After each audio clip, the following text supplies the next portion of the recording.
Um, licensed at the fair dealer, which means that sell fire motors as well. Builder, gunsmith, and I mainly teach on education and safety purposes for firearms, especially for the youth.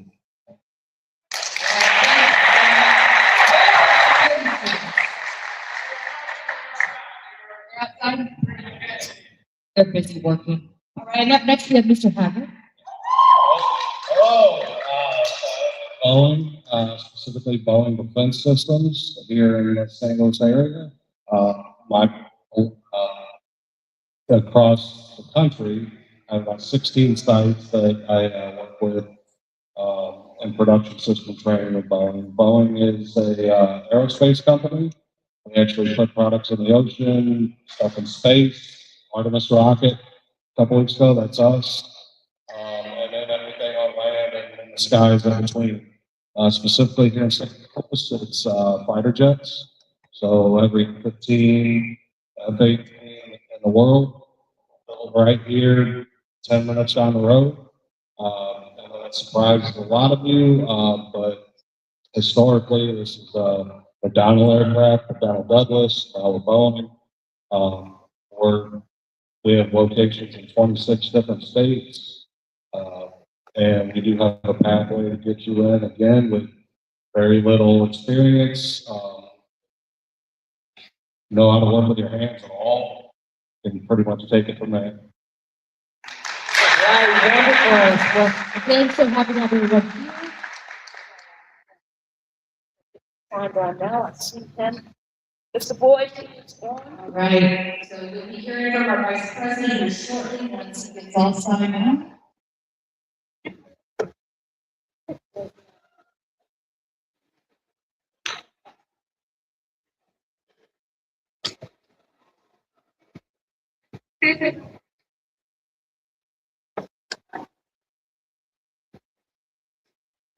Many of you have seen this gentleman before on campus, standing, walking around. So in a few minutes, everybody's coming on board.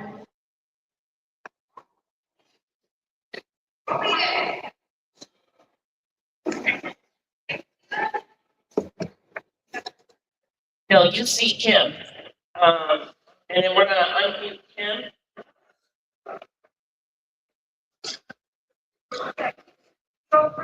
Can't hear you yet, Mr. Salmon. Give us a second.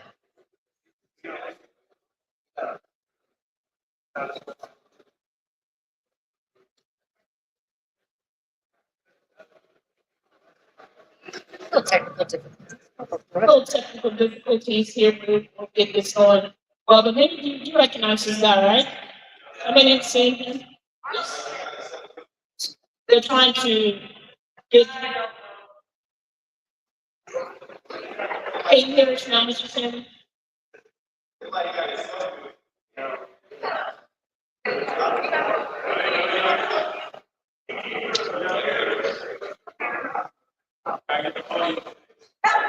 Thank you. That's a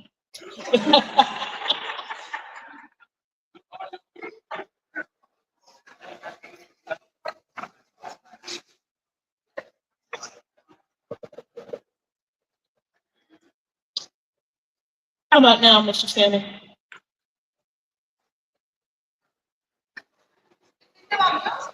No, it's just the volume.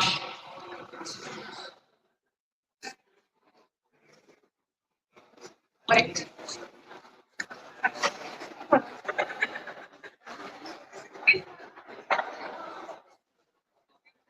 Mr. Salmon, try now for me.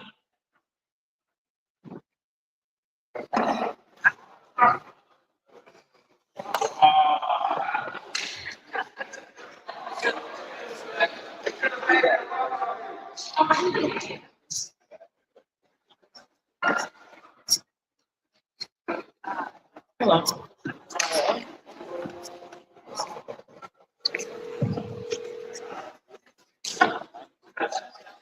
Hello?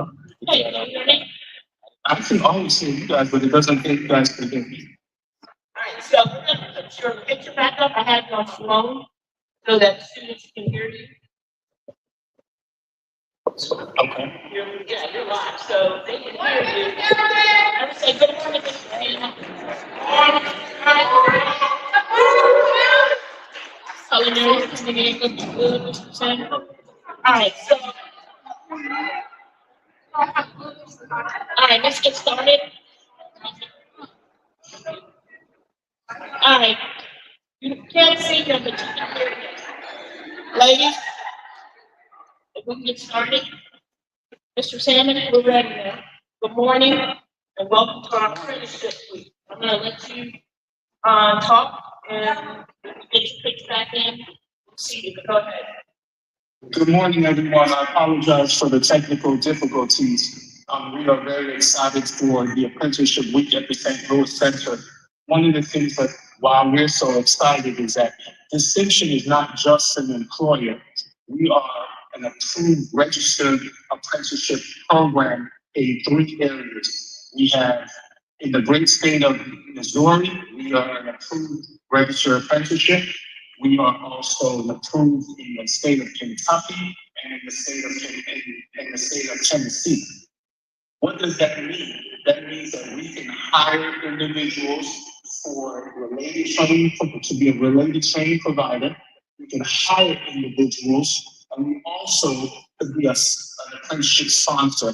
I know that there is a lot of employees that are in the room, and that is essential for the growth of our students, because as we are working through an apprenticeship, we will be attached to an employer for 2 years, increasing their salary and increasing their wages over the length of the time of the apprenticeship. So the students that are listening here today, this is a monumental moment for all of you, and I'm hoping that you take this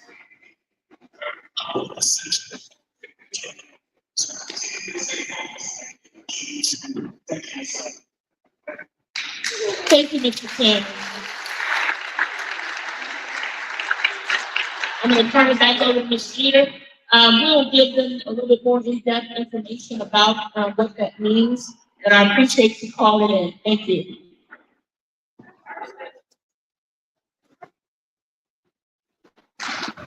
All right, so now we're gonna have some fun with our panelists. So it's gonna be round table panelists. I'm asking you the same question, and if you could just explain based on what I'm asking. All right, so right here, what was your first day in your apprenticeship like? We'll start with yes, you start.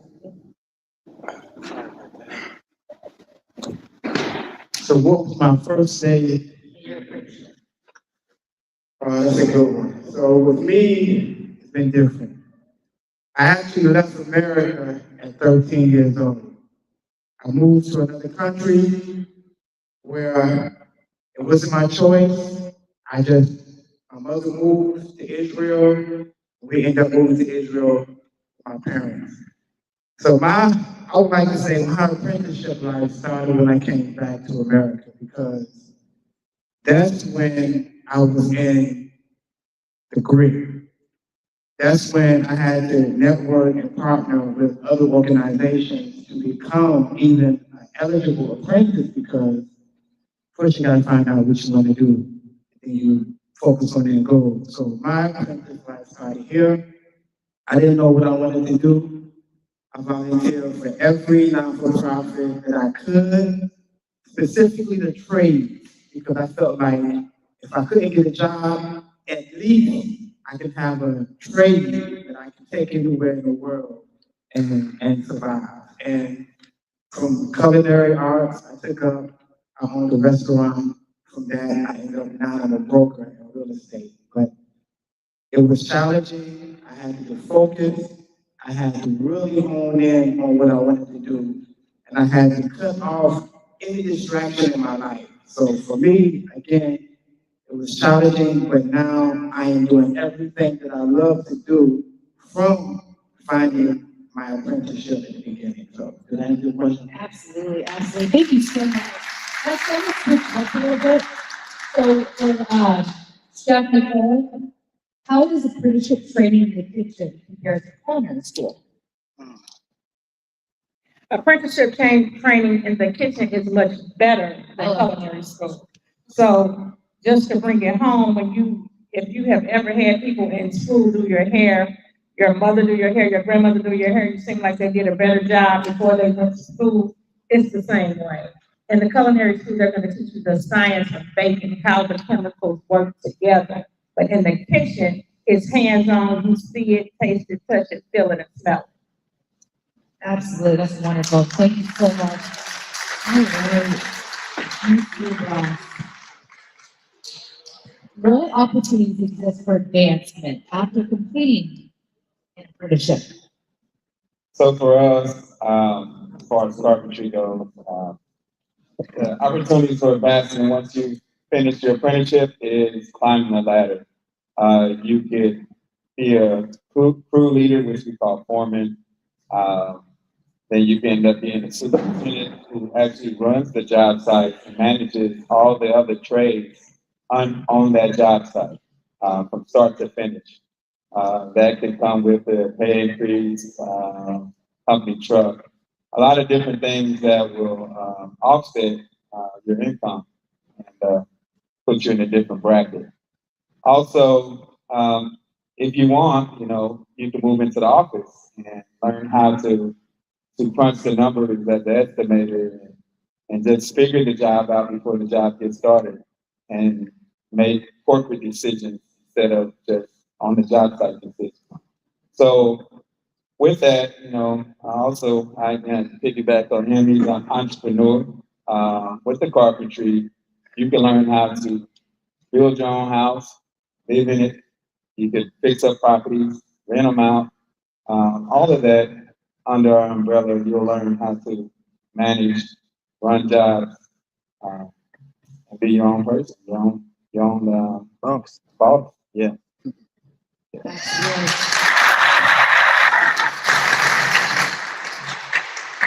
So I'll tell you what, home repairs are not cheap. No. Can you teach me? All right, Ms. Townsend, how do teamwork and communication impact success on job sites? Absolutely. Teamwork is very, very big. Matter of fact, you see it on our uniform. That's the first word you see. Being able to work in an environment where we all have the same goal, is necessary in order to complete the job or to complete the task. Communication, I can tell you, when I started, I went and got hired with a Polish company where I was the only person that spoke fluent English. So I had to learn to find ways to communicate with people that spoke Polish or broken English. So finding other ways of communication, whether it's verbal, whether it's written, sign language, or gestures, all those things are necessary in certain environments. As far as also developing in-person communication skills to be able to communicate with different people from walks of life to get the job done. So it's very important. It's very vital that we work on those skills as far as learning how to communicate. Yeah, I was wondering if I'm curious if you answer that question, John. How do teamwork and communication impact success on job sites? So teamwork is critical to anything, really, any relationship or family. But on the construction side, it's very crucial. We all have to work together. We all have to do things in the right order. If you don't do things in the right order, you're not going to get a good product in the end. So it is vitally important. So it's good to learn that. We discuss all that stuff through the apprenticeship program. And you guys are getting all this stuff. I talked to some of Mr. Thompson's painter students this morning, and you guys have the valuable lingo, the skills already coming in. The first question was, what was your first day like? My first day was confusing. I didn't know anything about the trades, and you guys are getting that valuable language skill that you need for trade speak, which is different than the normal language. So you guys have such an advantage here with OSHA 10, CPR first aid. It's just it's great, and we're really happy to work with you and be that next step when you move on. So I'll pass this on. All right, wonderful. Well, communication too, right? Communication on the job site. All right, Mr. Harris, how has technology changed your trade? How has technology changed your trade? First thing about it is technology. They're trying to do away with us of being on the job. What they'll do is create a machine that will hang drywall. That's taking work from us. Technology is helpful as well as hurtful. So whenever we're on the job, and you know the job needs to get done, that time, put your car down, put your boots on, and rock and roll. That's what you're gonna need to do in order to stay busy. Wonderful, wonderful. All right, where are my security students? Where are my security students? There you guys are. All right, Mr. Bailey, can you introduce yourself again? Our students weren't in here waiting. You introduced. My name is Teron Bailey. I am the owner of ASA Public Safety LLC in training. I actually have one of the Job Corps students that's an intern that's working for me right about now, trying to gain some experience. I'm not gonna put her name on blast, but she knows who she is, and I also do firearms training and education on safety and license FFL dealer, gun slipping, basically anything that kind of goes along with law enforcement and most likely martial. Thank you so much. So if you want a job security student, talk to him. Okay? But my question for you is, what are the most in-demand skills for the security trade? What are the most in-demand skills for the security trade? To answer that question is more so being attentive to your surroundings, because anything can happen at any given moment at any given time. It's basically just being aware of where you're at, the type of situation that you're in. What I learned was is how you do one thing is how you do everything. I'm still kind of pretty scratching the surface. I can guarantee you I'm probably the youngest person that's sitting at these tables. But it definitely probably took a lot to get to where I'm at right about now. But as far as in the security field, you really just have to be aware of your surroundings and who's kind of sitting next to you or people that's walking in and out of the door. It's basically just being aware, because you can get hurt on the job if you're not paying attention to what's going on and being attentive. Absolutely. Are you calling them old? Yes, that's what I felt like, hey. I don't mean no disrespect. I'm calling you assholes, but I'm just kind of sort of speaking the facts. I heard 20 years, 30 years, 15 years. I know I have a backstory to how I got to where I'm at now. It's kind of like it's a family business. When I first turned 21, I walked away for 10 years. And then I came back and I had to work my way back up. So that's what I mean by when I was scratching the surface. I had somebody in my ear, I couldn't understand what they were saying.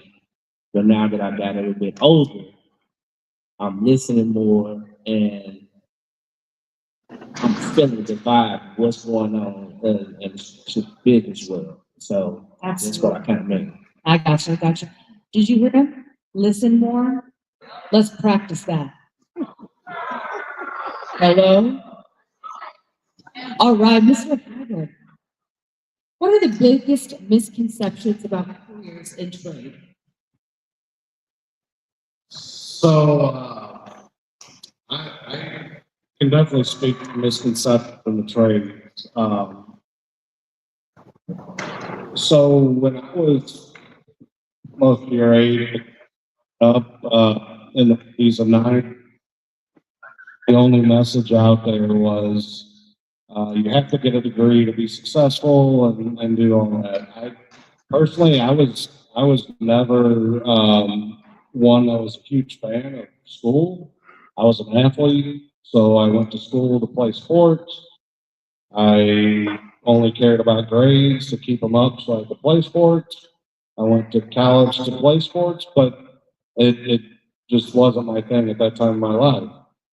So I was not trying as hard as I could have growing up. My journey, I wasn't as lucky as a lot of you are today with these apprenticeships that are around. My apprenticeships, yellow footprints in Marine Corps boot camp, and that's how I got into aviation. And then I kind of progressed into it. And when I got out and I started seeing the modern jobs, um, these aren't factory jobs. These aren't construction jobs like they were, 30, 40, 50. You're not seeing people, going home covered in soot, developing black lung over time, making, pennies compared to, your blue collar workers. In fact, I would say most trades that you go through in a fraction of the amount of time, you're going to earn more money than your typical college graduate. There are a lot of room for advancements. The job sites are all safer regardless of what position you're in. And you get to do something when you go for the day. You accomplish something that you can be proud of. But not everybody can say that when they're out there working in the business world for sure. Absolutely, absolutely. So our next question is going to touch a little bit on financial stability. Who wants financial stability?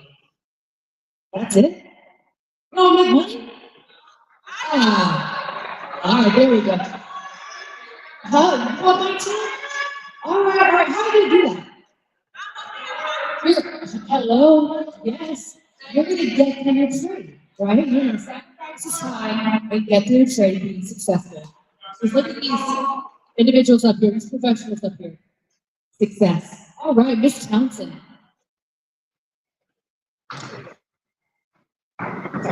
How do apprenticeships prepare individuals for long-term financial stability?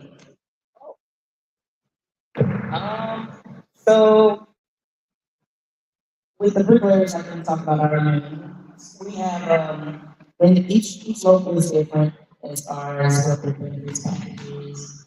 So I know for us, where I am, our package is, I believe, like $108 an hour. So we receive on our check as a journey person, and they start out at like 50 something bucks now. I can't give you the exact. So on the check, you're gonna get a nice amount of money that you can save. Your pension, you'll get pension money, you'll get money towards your pension. You also have an annuity. Some of us have vacation fund. So they pay, the employer pays into these different benefits. So you basically would have a savings account that you don't put money into except your hours of work. Also, there's classes that I know we teach as far as financial stability and how to invest your money, how to save your money.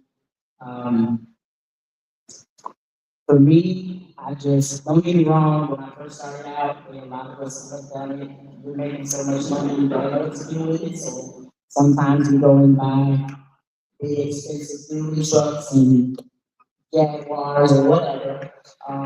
But what it is good to do is that we try to invest in something that is going to generate money. A lot of times, what our biggest investments is usually our homes.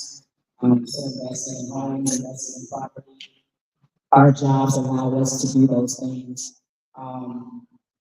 That's pretty much it. But definitely know you don't have to live paycheck to paycheck if you're monitoring your spending well. And I just tell the students, hey, if you were able to live comfortably off of $15 an hour, and now you're making $35 an hour, try to continue to act like you're living comfortably off those $15 an hour and just save up and develop your nest egg and start investing in, like you can invest in stocks, cryptocurrency. I tell my students I can day trading, so they've seen me do some of that. So there's always other ways of investing in money that you earn to help generate more income. Thank you so much. Did you do your homework with hours to prepare? 100 and probably your students. What's the minimum wage in Missouri? 15, yeah. So what's better? 15, 15? I know the answer to that. All right, we're on, Mr. Ross. So this is some advice to our students. So listen up. What are the big, I'm sorry, that was someone. What would you tell your younger self before starting your internship, your apprenticeship? What would I tell myself? There's a lot. I would say, like always, listen to the older generations. We've been there, now I'm older, been there, done it. There's a lot of things that you'll run into along the way, family, situations, circumstances, financial issues. Just be vigilant. Don't quit. Stay focused on your path. Write something down. Give yourself a 5-year goal. Give yourself a 10-year goal. Just try to figure out what do you want out of life. And separate yourself from people who are not going to be positive towards you. I'm from Kansas City. I moved here when I was 19. I had friends that did things back in the day. I didn't do them, but regardless of that, I got here, got into school, got into the trade, and everybody around me is on a positive track. You have to learn how to separate yourself from those who don't want things that you want for yourself.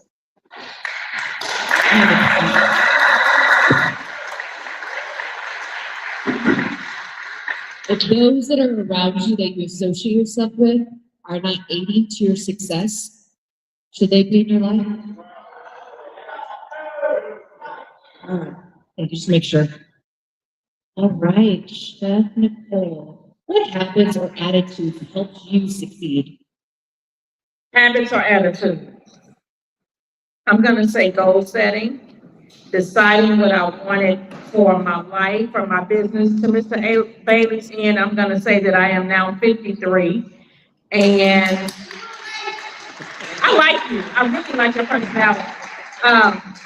But being a mother, a single mother, and a grandmother, and needing to buy a house, needing to build a house, setting goals for myself and what I wanted to show my children was the main thing. Getting to the 6 figures was hard, is hard, but I deserve it. And kind of knowing what I'm worth is what keeps me going to work every day.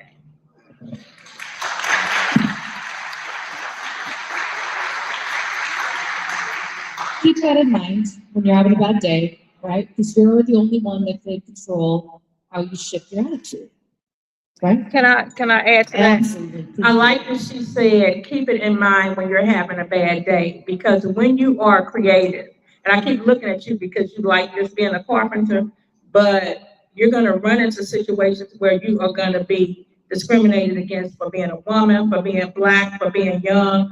All of those things are going to happen. Being a creative in this field, there is no book that says you do it this way. And having to learn how to do it and stay true to it is difficult, and it's more hard days than good days, but I own my time. So when you talked about learning how to invest, I got this one piece of advice for when you start making money. And that's let the one thing, being carpentry or whatever you do, be the main thing for the rest of the things. And then you start taking a little bit by little bit. I made $200 today, but I'm getting ready to invest 10% of that. When you do that, you kind of learn the value of 1, owning your own time, 2, setting the goals, and 3, knowing your value. Thank you, amen. So ladies, you know what my favorite thing to do is? Prove them wrong. Oh, yeah. Yeah. What is going on?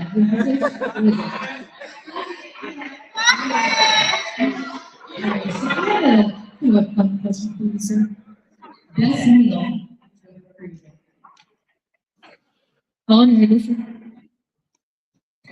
Best meal I've ever created, believe it or not. I'm a vegan, so all my vegan are amazing. But I have a son who is 16, he's not a vegan. I made some salmon fish for him for the first time. I was told that was the best. I never tasted it, but I was told it was the best. And I'm vegan, so I cook vegan options.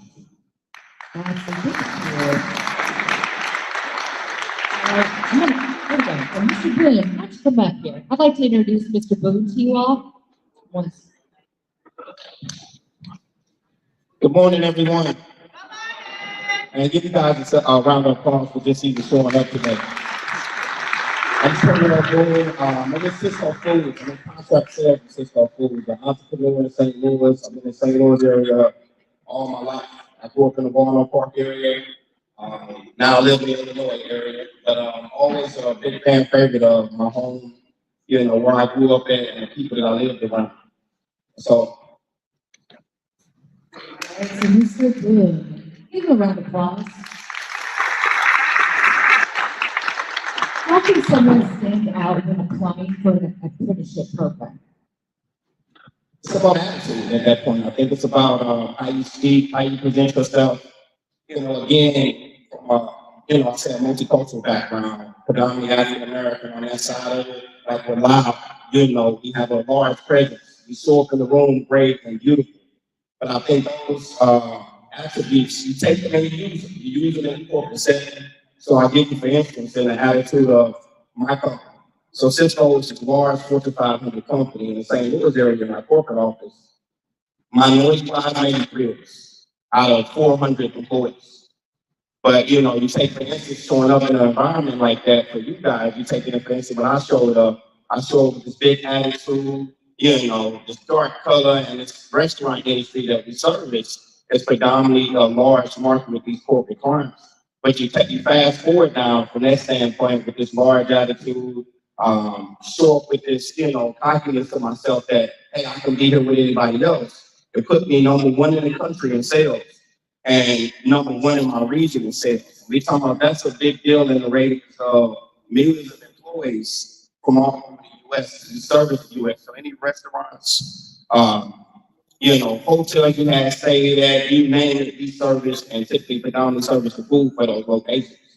But, you know, to go back to the question, you know, I think again, just be present, you know, show up with who you are and that's who you can be, but adjust it all the time in different environments, but don't be afraid of being yourself.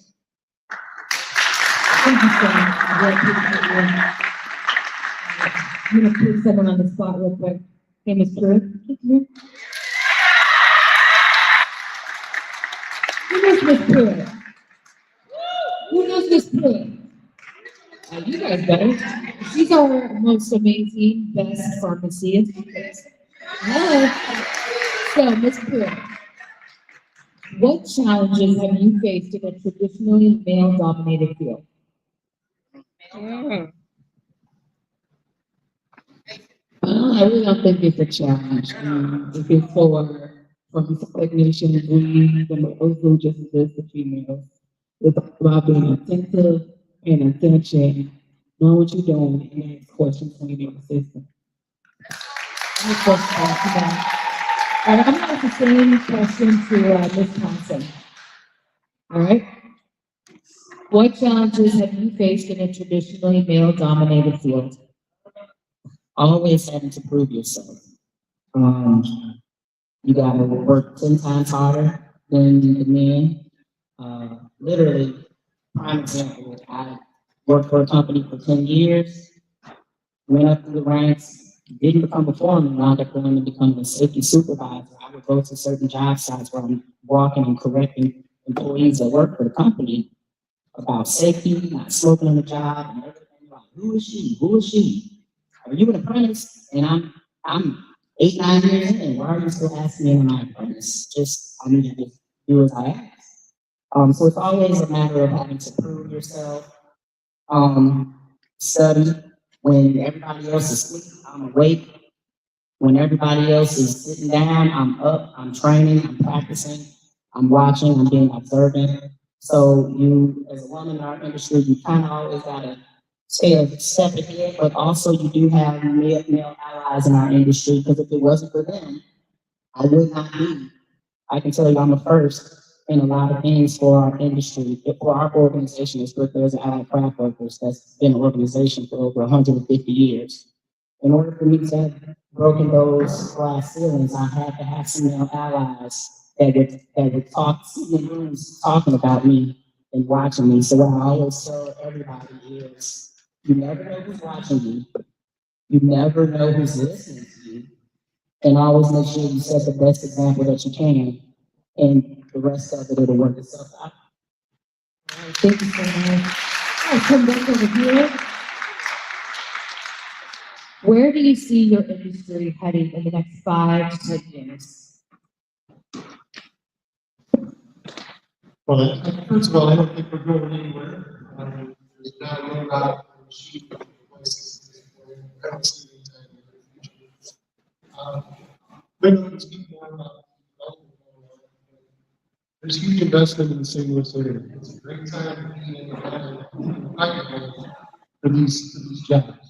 So I see nothing but a bright future. And speaking about our trade, anybody can do this. It doesn't matter where you come from, what you look like. We have a big participation in our trade, always has been. We have over 450 persons in our apprenticeship, 30% of those are ladies. So it doesn't matter what you look like, where you came from, what your past is. If you want to do it, you try hard. You can't be successful in anything you try hard. But in our trade particularly, for sure. As long as you try, right? You give your best effort. Right. So can you answer the same question? Where do you see your industry heading in the next 5 to 10 years? Like John just said earlier, in the city of St. Louis, in St. Louis County, Chesterfield, we have minority participation that we push for get ladies with jobs, minority African American, Asian. So in our future, we're going to do extremely well because we have more bring more women in, bring more people in to keep working. And what we do in the long run is we make bigger money. Everybody start $35 an hour for 40 some odd dollars an hour. But to work hard, to earn your feet, your attitude, determine your attitude. Believe it. If you got a positive mindset and you're not worried about what John's doing, if you continue to work hard, you can say work. Thank you. I keep hearing positive attitude. Positive attitude. That's what's going to get you somewhere. Okay. All right, Mr. Bailey, what new opportunities are emerging in your field? What new opportunities are emerging in your field? The new opportunity kind of emerging for is basically being, escort sports celebrities that come into town.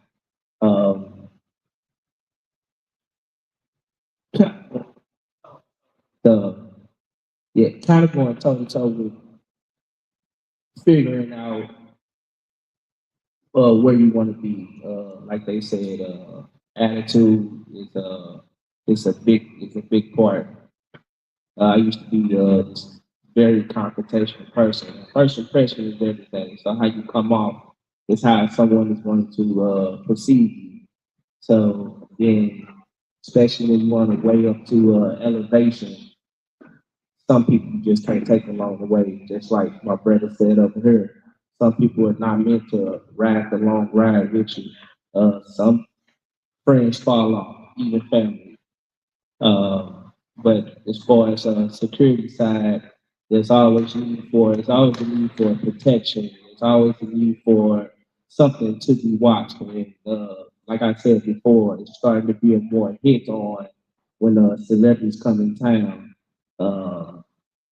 that request for a certain look and a certain tactical form. And that's kind of what they lean towards. And you can really imagine the financial things that's behind that. All right, wonderful, wonderful. So I'm going to pause before we start getting into our closing questions, which I would appreciate each of you to answer. Students, do you have questions for these professionals? Or I'm going to start calling on you.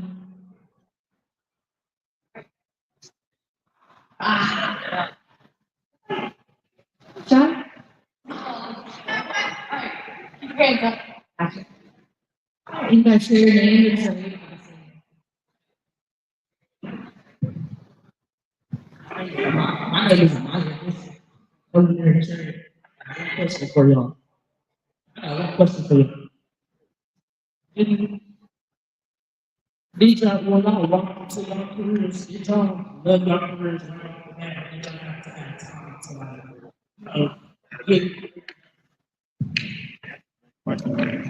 I just look at that.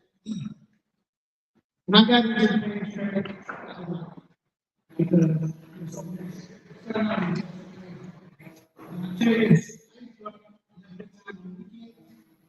but when I work for Friday, the thing to me,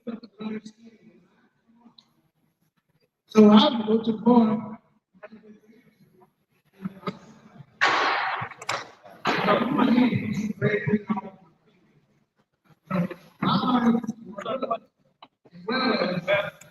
When you work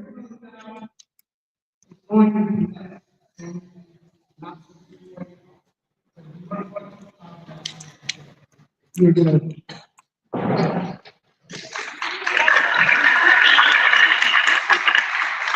I will say that I have baked, you know how people always say she was born with it?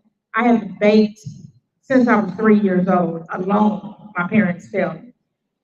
When I started doing it as a business, now when I baked it as a hobby, I absolutely loved it. When I started doing it as a business, I hated it because there's a very big difference between a bakery and a baker. And so I have learned how to fall in and out of love with this industry over and over again. So there's no right answer. If I gotta do payroll today, I'm mad, I hate it. But if I can just bake today, I love it. But if I gotta deal with Black Facebook being mad at me because I took a chance that a lot of people don't take, I absolutely hate it. I just see the rewards when people start coming. So, again, I'm gonna say this to you. Good to see you again. So with me, every career I'm passionate about now, I hated it. I actually, my ex-girlfriend, year after year would convince me to get into real estate, and I would tell her, no, it's not for me. On the restaurant, I got into it and I was homeless. Here in St. Louis, I slept in the park with my son in the car. I was looking for work. I went to a restaurant. She hired me, and I became the owner of the restaurant. So every career I went into, I was there because I just showed up. And I had the attitude I was going to succeed. But from real estate, culinary, to even on the bed and breakfast, all came because I was in the right place at the right time with the right mindset. And now I love it. I love it.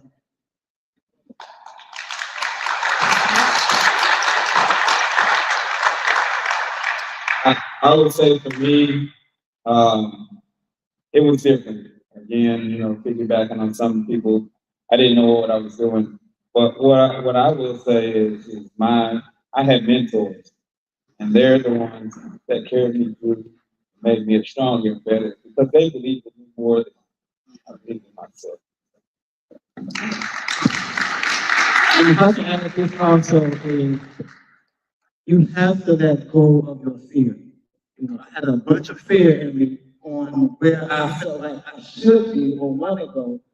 But the minute I let go of my fear and the minute I allow others to enjoy what I present, then I took hold of it because to see others appreciate something that you do, it just made me feel good, and that's what I was drawn to. But I had to let go of the fear of if I can even do it. And I love that. I don't have the fear, but I got a comment on what you said here. If you don't have nobody in your circle like that, how do you push forward to, you know, to have that motivation? If you don't have that person, that mentor, that person to be that motivation for you, So, to help you. so networking is key to any industrial growth, any life lesson. Find somebody outside yourself. You got these people here, that's the traders, So network, exchange numbers, find groups, go to places where you have a common interest, and just be involved. Step outside the box, like you said. Have no fear. But you said, why do you trust people? The thing is, that's your feeling about the person. You don't know the person if they're going to do you right or wrong. And you can't let one person dictate how you treat everybody else. So you have to go in the room. I go in the room expecting that everybody here has potential, has a story, and how can I learn from it? And I don't look at it as, I don't trust you, you acting wrong. You will never succeed on that. You will never succeed. Hey, so let me say I don't, because I'm a baker and baking is sweet, right? So you're a sweet person. When you feed people, you have to have a certain spirit to be able to feed people. Yes. And there are people who will attack you. I heard you kind of whisper, I don't trust people. You don't necessarily have to trust them. All you have to do is trust the gift that's in you. Right. And work that.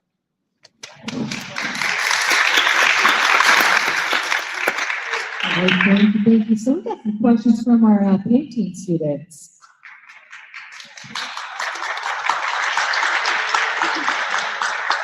Hi, my name is Margaret, and today my question for y'all.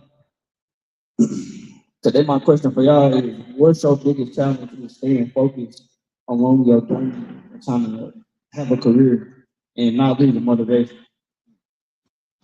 As a young son, It was girls, it was cars, it was just wanting to be outside, money. It was everything that I wanted in life was a distraction.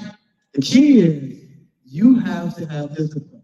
People look at that as a challenge, but that's your own personal, you gotta deal with that yourself. Get some mentors, books, read, and at the same time, focus on your skill.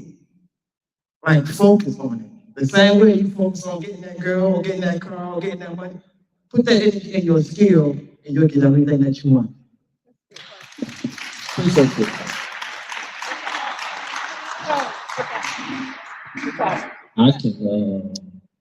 I can piggyback off what he said. As far as the success thing, as the money comes in, you feel like that you can do more, you want to do more, you want to be outside, you want to hang with the in crowd. For me, it was hard for me to separate myself from the people that I used to hang around. And this is what I mean by 7 days a week from sun up to sundown. And as the money is coming in and it's coming in fast, it's making me want to just enjoy it more. But I had to separate myself to get to another level than where I was before. So, being on a path to success is never easy. It's hard. It's always something that's gonna try to pull you to the left when you try to stay on the straight and narrow, or something that's gonna always try to pull you to the right. But it's really up to you to make that right decision. But if this is what you want to do, this is where your heart is at, and you have to put your all into it. So what I'm really trying to say is that I have to separate the good from the bad. The fun is always going to be there, regardless of how you look at it or not. But where you go from here to where you're trying to be is going to be the big key. Like I said, it's always going to be something that's trying to pull you to the left, but you got to steer straight back to the straight forward and keep going forward. But for me, it was friends. It was trying to go out to the club every night, knowing I got to be up at 6 o'clock in the morning knowing I got a work phone that rings 24/7. So I had to pick and choose, do I want to be the person that flounders the business, or do I want to be the person that elevates the business? So I had to separate what I wanted to do, and then I had to put into place for what the business needed to be successful. Absolutely. Absolutely. So, thanks, John. I'd like to answer that as a painter. In a union apprenticeship, you know who you're gonna be when you graduate. So your focus should be on the prize, which is finishing your apprenticeship program. I left a job where I was making $12 an hour back in 1996 to take a job as a pre-apprentice painter, making $6.45 an hour. The reason why I took that step backwards and gave up my apartment and moved in with my grandmother was because I knew in 4 years I was going to be way better off than building swimming pools for another 20 years. So my focus was on my future, which wasn't a guess. I knew where I was going to end up if I put in the work. So that would be the best answer I could say is look at your future in a union apprenticeship, Department of Labor Registered Apprenticeship Program. You can know where you're going to be in 4 years. There's no question. It only gets better every year after that. So that would be my answer. Absolutely. Look long term. All right, another question?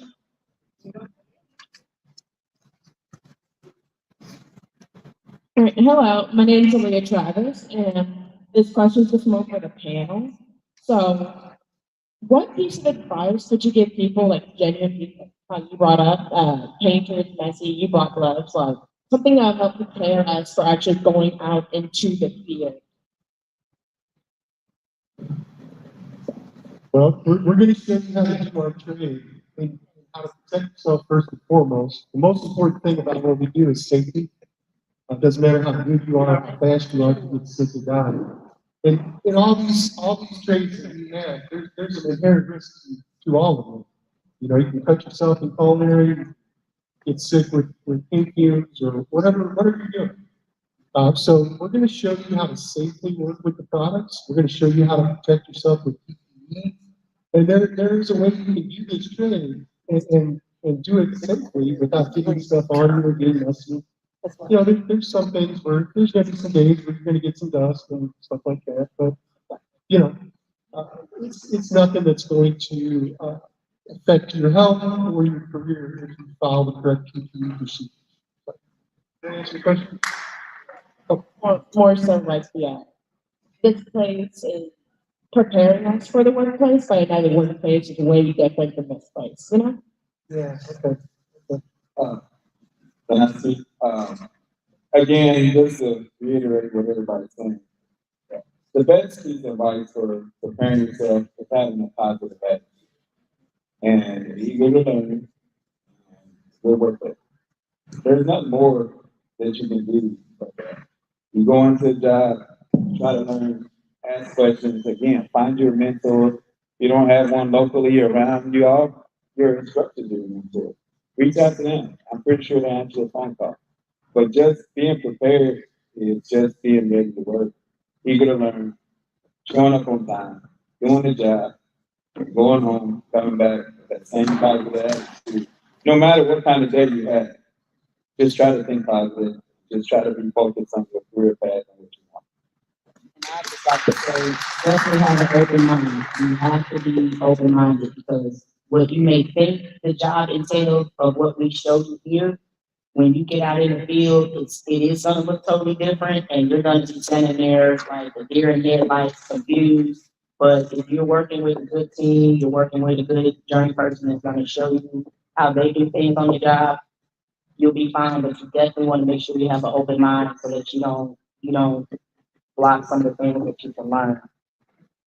So of course, we show you the apprenticeship way, the right way to do things, and there are ways of doing things to pick up bad habits, and then you can teach the journey person like that's not the way we do things anymore, but still just have that open mind and be very receptive to constructive criticism. Thank you. I want to add to you, Mr. Everybody, write a vision do your vision board and mission statement. What helped for me is when I got into places that I wasn't familiar with, I would look at my vision board, and it kept me focused on where I was going. Always. Because people gonna have their ideas, have their thoughts, how you should do it. Everybody got their own leadership method and method of delivery, but you have your vision and your plan. And I took a picture of my phone. But when I get confused, I look at it and then you gotta go try. Union jobs create middle class families. I said union jobs create middle class families. Remember that. Hey, everybody. I'm Phil Capone. I'm going to be the first doctor who part-times at the SoundCloud rapper. That's my goal.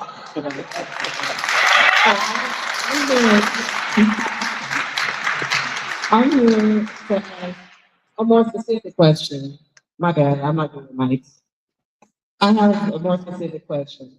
Would it be better for somebody that you're hiring to have multiple unrelated trades or multiple trades under the same branch? Like I'm in pharmacy tech, but I want to do CNA and I want to get my LPN, right? Would it be better for me to have all three of those, or would I be better off having part carpentry and cooking and all of that? I'm gonna say a lot of experience and a lot of different things.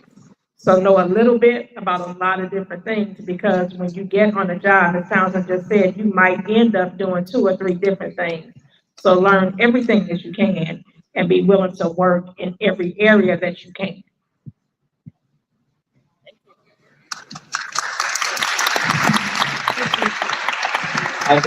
I add on to that too as well with her. As a partner, I've done concrete work. I worked on bridges. I worked on structures. I put in ceiling tile. I've hung drywall. I don't like drywall. Frame houses. So having we like to say toolbox, having tools in your toolbox is always a good positive thing, because when you need to reach back and grab that skill set in this moment, you've got it.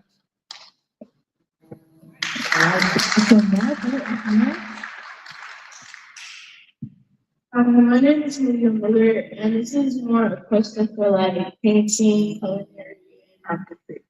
When going into the workplace and the work field, is creativity something that you guys like look for, like just like individuality? Like, can you put your own like creative input into stuff, into projects you're working on? Because when I do something I'm very passionate about, and I like to put myself, especially in my art, and so would that be something that you want to do, especially to a country, to a company or like someone or a business or like cooking or baking, anything like that?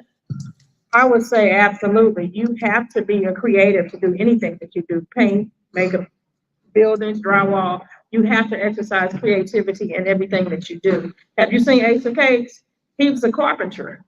But the reason that I said that I'm at 6 figures, but the reason that he's at 7 figures making cakes is because he's a creative, because he can make a cake that has a spaceship in it and that spaceship actually flies. He can do cakewalks the same way. They can take a lot of different materials to make something that we think is traditional, and they can only do that because they're creative. So you want to make $1 million or $100,000. The creativity is the difference. I will also say, if you look around, or in the culinary department, or anything, but if you look at a lot of artists, the ones who have their own identity stands out.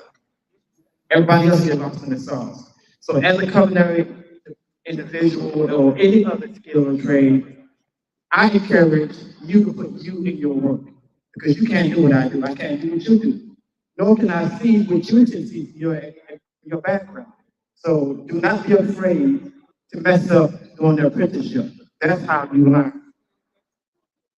Yeah, I was going to add to that. So in all of these businesses and trades, there is a certain way to do certain things, and there's going to be an expectation that you do it a certain way. But that doesn't mean, we're stifling creativity, because we want you to have that thought. We always want to be thinking of continuous improvement, different ways, innovations along the way.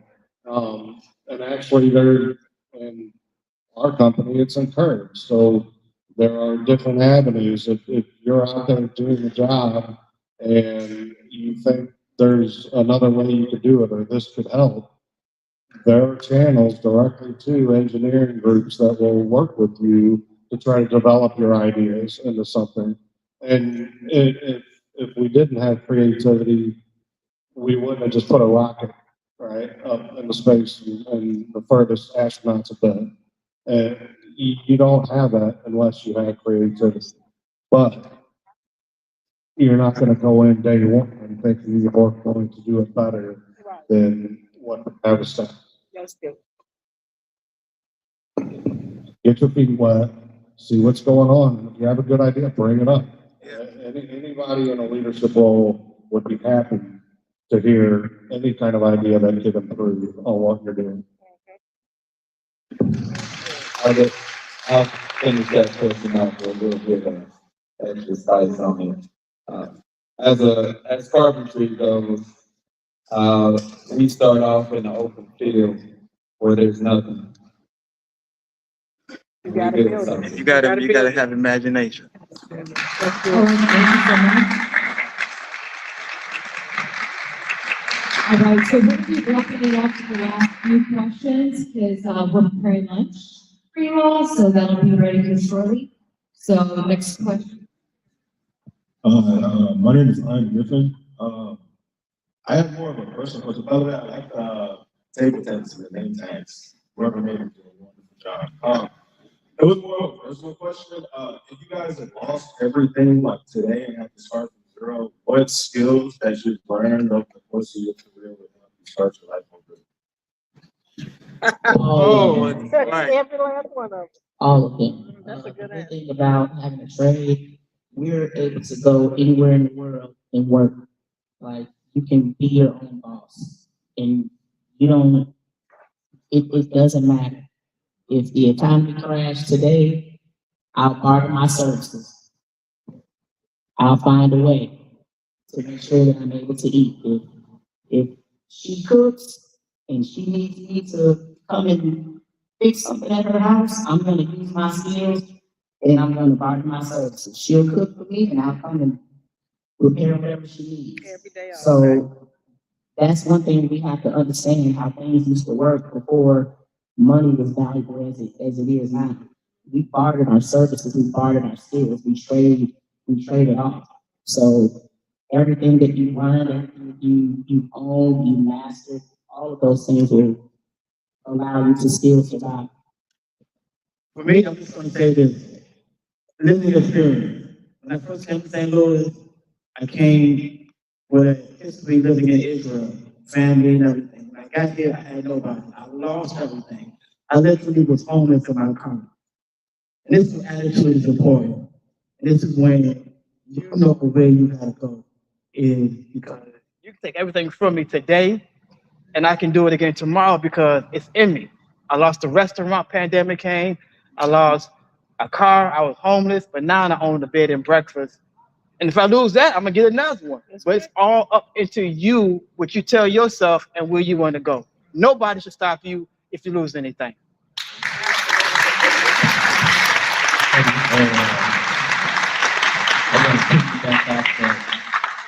I want to piggyback back off right here. A couple years ago, I lost everything: cars, the crib, houses, everything. Like from my training, from being a security aspect, even just dipping and diving into being part of like carpentry or doing painting or painting drywall, plumbing, anything like that. I poured all that together just to dig myself out of what I put myself in.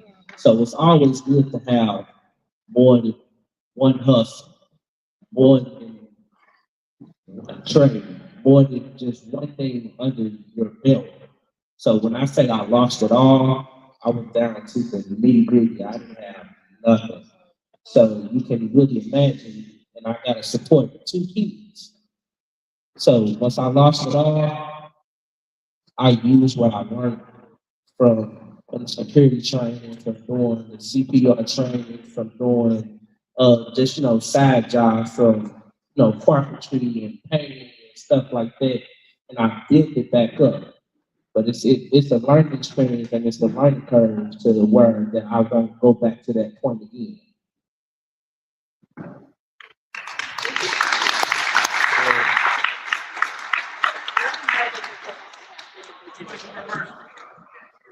So if anyone else has any questions, you are more than welcome to, when you're going through the tour after lunch, you are more than welcome to ask any of those questions to our panelists, okay? All right, to our last 2 questions. Hello, folks. My name is Lorenzo, and I have 2 questions. All we all grown up, we lost and we gained and we learned from mistakes. So my question is, say you had a clean slate, and if you had a chance to do it all over again, would you? Yes. Yeah. Absolutely. What do you mean clean slate? What do you mean by clean You slate? like restart from scratch. I would, You see, you already seen everything that you lost. You already seen everything you learned. You lost people. You gained more people. My question is, and would you continue on your path right now? Yep. Absolutely. Yep. And you can't be afraid to start over. You can't be afraid, because if you have a fear of starting over, you'll never get nowhere. Nope. If you have a care of what someone think about you, you will never get nowhere. So again, at the end of the day, it all determines what you want inside of you. And you're actually in a good space because you're learning a trade that you can go anywhere in the world and you can do that trade anywhere. And we're not starting over from scratch. We're starting over from experience. Yes. So I would not trade anything for that. But yep, over and over and over again, I close it and walk away and rebuild it again. And you can't be afraid to walk away when it's not benefiting you or your family. Yeah, I was just gonna say, everybody, as you go through life, you're going to get to a point where there are hundreds of things you wish you would have did differently along the way. But with that said, there's probably another 100 things that you would never want to give up in your life, regardless of where you are. I think everybody would have done something differently along the way, but wanting to give everything up and start back over, it's hindsight, right? You're still going to have to go. Even if you did that, it doesn't mean if you changed all those things, something else would have happened along the way. I say you can't have success without some sort of failure. So mistakes is prevalent. You're gonna make mistakes along the way, but the key thing is, are you gonna learn from those mistakes? Or to kind of answer your question, to drop everything and just kind of start over and think that I expect a different outcome. For me, it's about the journey. And the journey is what builds character and what builds the attitude that you want to take on to your next task. It's never going to be easy. And it's very hard. Don't get me wrong, it's very hard. Like I said before, when you want to path to success and greatness, it's always something that's going to try to pull you directly to the left. But it's your job and your focus to straight and narrow. So to answer your question, if I had to do it all over again, I'll probably do it the same way because it made me who I am today and made me plant my feet directly to the ground to get to where I'm at right about here, right now. All right, so we can for our last question. My name is Adrian Henderson, and my question is, was there any hesitation or like second guessing when it came to choosing our careers? Yes. Oh. Yes. How did y'all get over it? You don't. How did y'all make it go? You never get over it. So they can hear you never get over it. You're always, I'm sitting here listening to all of these people today. I make cakes. I said, you see me rubbing my hands because arthritis has happened, but I was listening to people saying they were bricklayers and painters, and I'm trying to figure out, is that the career path for me? I never stopped questioning. I'm just sure in what I had. But yeah, I would do it 5 or 6 different things if I could. I just had a closing where the buyer couldn't buy the house. They up closing, and I doubted. What? I don't know I'm collecting $7 grand. I just felt Boeing over there got all paid into tuition, but at the end of the day, I know what I love. I might soar in the sky, I might say I want to be a Lamborghini driver or a Boeing worker or a carpenter, but I know what makes me sing at the end of the day. I'm confident and I'm sure of that. Regardless where I go, I might get excited, but I'm coming home because this is where I thrive.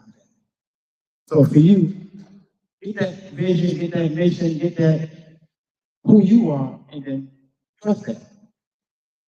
For me, I fell into the trade. Like I said, I moved here. I went to tech school and got into the trade. But I like the ever changing of what I do.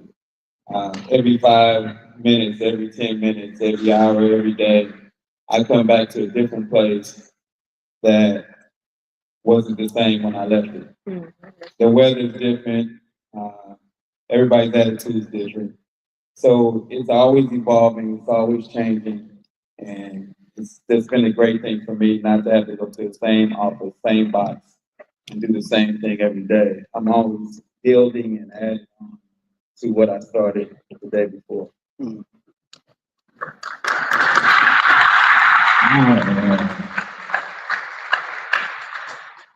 I'll be completely honest. I would have never thought I would have been even close to some type of law enforcement, security, or anything. Like when I said before, when I turned 21, I walked away. I was used to have this vision of just you a rent a cop or something like that. I just had this aspect about I ain't no snitch, I ain't gonna do this, I'm not gonna do that. I have grown to love the feeling. Somebody say, you just a security guard. Well, I got a flashlight, I gotta shine somebody, down like Friday. So I've grown to love this feeling because it took me places to where that I never thought I could be, from traveling from on one side of the country to going to another side of the country. So basically what I'm really saying is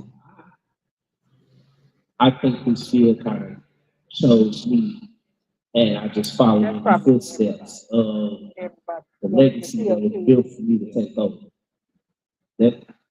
That's kind of where I'm at with the things that I'm doing. Like I said, I would have never thought that I would have been in the position that I am now. Even though that this is a family business, I started from the bottom, had to work my way all the way up to the top just to be a COO. And you can imagine the work that has been put in. But as far as this field, I would have never imagined that it took me to different states, meet different people, having a rapport with so many other people, even like the lady from City Ties, we have did security for her before. Security for like Michael Blackson, things like that. Popular rock bands will come and sing it. I would have never thought that this would have took me to the level that I am at right about now.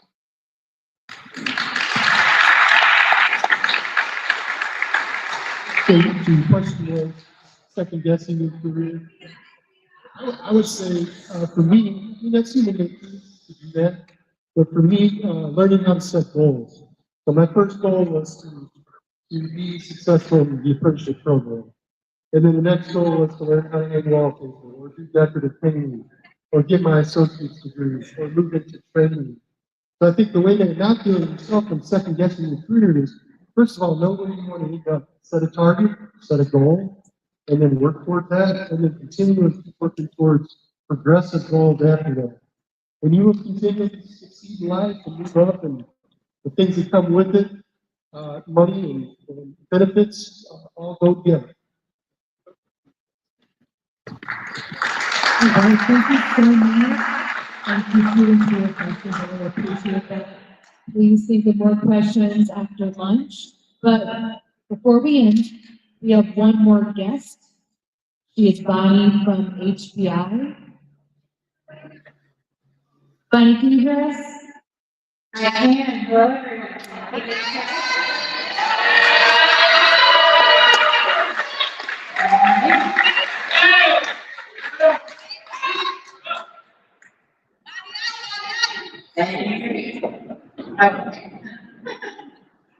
I'm going to assume that you can. I get that notification from Mr. Joe that you can't hear me, so we'll go ahead and get started. I am Bonnie with HBI Builders Institute, and we have the BCT program there at our center. Love Lakewood, and a wonderful program for us. I just have a couple of things that I wanted to share with you about the apprenticeships and how HBI has been partnering with apprenticeships for a while, that we've had. And I know that we have mixed audiences and players in there as well as students. We have built it out for a little bit of everything for everyone. And I definitely encourage all the students to talk to any of the apprenticeship programs or employer sponsors that we have in our audience today to get detailed information for their students' apprenticeships, because all apprenticeships life is different. So do your due diligence and research to ensure that you have all the answers before you jump into this career path.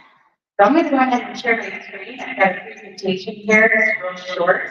I'm going to talk back. Y'all are hungry and ready for lunch. So I will share my screen. All right. I'm hoping everybody can share the screen or see the screen here. Home Builders Institute is what HBI stands for. We build careers for July, right alongside with our wonderful partner, Job Corps. For those who haven't invested yet with those employers, here's our graduate pool. We're volunteer programs 18 to 24 years old. All demographics, which is awesome, and we definitely specialize in students who excel in hands-on learning environments. One of the coolest things, which I'm not sure if students even realize, is one of the only programs that have live on campus availability, and it's a really neat opportunity for those who get a chance to do it. The Job Corps HBI services that we partner together with are extensive, and hopefully you're all taking advantage of that. I know you can gather all of those employability items that you need, diplomas, driver's license, even housing, including food, the career services, counseling, healthcare, but more on that hard skill side of things. The employability training HBI does provide some of that as well as job work. Obviously, we have the trades training. The work experience is essential for you all to get out there and understand how the workforce is modeled. And obviously, you're going to get for our trades program at issue 10 and 30. Not every trade on center can do that, but our hard hat trades are definitely doing that. The 30 is more going to be in our advanced trainings that you would end up getting that. The coolest thing that I love is that our trades trainers, our instructors, have been in the trade field. So you're going to get that mentorship by your trades professional. When we're talking about apprenticeships here, the HBI model is going to be a pre-apprenticeship model. So what does that mean to you as a student? Pre-apprenticeship is a program or set of strategies designed to prepare an individual for entrance into an apprenticeship program or a RAP, registered apprenticeship. The neat thing about the model that we teach is it's going to mimic a lot of what that apprenticeship, the structure that apprenticeship has. So it will be familiar to you in completion of your trades training. And even if you're not in the HBI program, all of the other programs, the hard hat trade programs on there are going to model that as well. So it will feel familiar when you get into that apprenticeship program. And I'm sure you've learned a little bit about those apprenticeships by now, but our goal in HBI is to connect our pre-apprenticeship skilled graduates with sponsor members of long-term careers in an apprenticeship opportunity. That's our goal. We are a pre-apprenticeship, which means before apprenticeship. That's going to be our end goal there. We've got a lot of trades across the nation. Obviously, you have our BCT there on center. But we also offer electrical wiring for those interested in advanced electrical wiring. We also have VCT, the HVAC. We also have advanced HVAC. We do landscaping as well. Plumbing, advanced plumbing, solar, and we have an advanced solar. So it's a pretty big program there. What we're looking at as far as the training part of things is we've got the safety tools, trade map, measurements, blueprints, all of that. 360 hours is going to be in our core part, our training achievement record. And then for the specialty, which is what our trade training is, there is going to be another additional 666 hours of specialty training in the facility maintenance field. That's 1,020 hours of trades training, which is an incredible amount of training. Everybody who's doing your training right now, if you think about it in those hours, it's an investment that you've already invested in yourselves by being a part of the Job Corps and Trades program, which then leads into the career. So your training model for HBI is going to be 20% is the goal to be in the book or the classroom model, and then 80% hands-on. We really love you guys to get in there and use your hands to learn that stuff. Now, the apprenticeship side of things. We do a lot of networking across the nation to try and get apprenticeship opportunities in front of you. But you always wonder what's in it for you. And obviously, every little guy here is going to have some money raised down, but you're going to learn skills in an apprenticeship. It's going to be an earned salary while you're learning those skills. You will be independent. You're going to have wages that will actually be a family-sustained wage, which is something that we strive for every one of you. Your career path will be clear. Once you've selected it, you will be able to go into it, learn it, become a professional, or we call them subject matter experts in it, hopefully through the training that's provided in your apprenticeship and your open opportunities. Credentials. Everybody in the trade right now has credentials that you're earning. Not much different from the apprenticeship model too. You're going to get a national credential when you've completed an apprenticeship. And what does that mean to you? That means to you that you can take that with you. So if you decide that you would like to transition from the St. Louis area or wherever you're from to a different part of the country, that credential will transfer with you. You may need to learn some site-specific stuff, some codes, things like that that are specific to the area that you're in. But you're not going to have to start all over again if you complete an apprenticeship program and relocate. A really neat option. You're also going to get retirement earnings. The advanced or structured training is always a big deal. You don't know you like structure until you have it. And then everybody likes structure. You know exactly what's expected of you in order for you to advance. You'll get your life, dental, health care, competitive salary, paid vacation, earn college credits in some cases. Those are good questions to ask your sponsor employers or your apprenticeship. What type of benefits do I get with this when I'm completing it? Some of the HBS incentives here we're really proud of is in the 24-25 program year, we had 252 apprenticeship placements across the nation. And then in the 23-24 years, we had 243. So it kind of stayed a little bit steady there for us, but that's quite a few apprentices we put out into the nation. And if we're looking at how many of you all actually got into employment after your trades training, there's some numbers there for that too. And we're really proud of that. And longevity is something that we're seeing pretty strong too. So one of the things that's asked a lot by employers is how much does HBI charge for career services? And hopefully Job Corps is doing a good job explaining that it is not, doesn't cost you anything to hire one of our graduates. And then when you contact, you get some contact cards there at the center. For your students here, the expectation is once you complete your trade is to get something within your trade. That's what we're looking for, and that's why these types of big events have been put on for you. Hopefully, I have met the mark. Do you have any questions about HBI or HBI's pipeline into apprenticeships?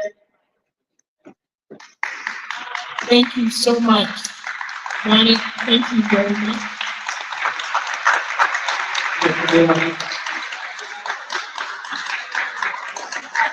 We appreciate you All right, thank you, everyone. Let me tell you what your schedule is. Hold on before you jump up and leave. Hold on before you jump up and leave. Okay.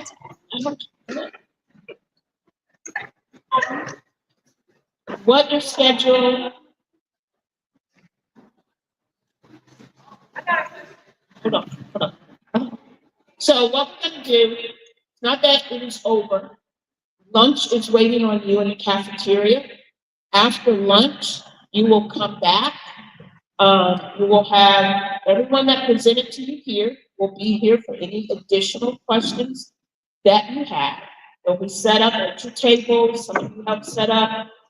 Please make sure you touch each one of these tables. For our guests and our trade instructors, your lunch is in the arts and crafts room. There you need to dine in the multi-purpose room, but the expectation for students is that you are back here by 12:45. All right, so come back here at 12:45. Any other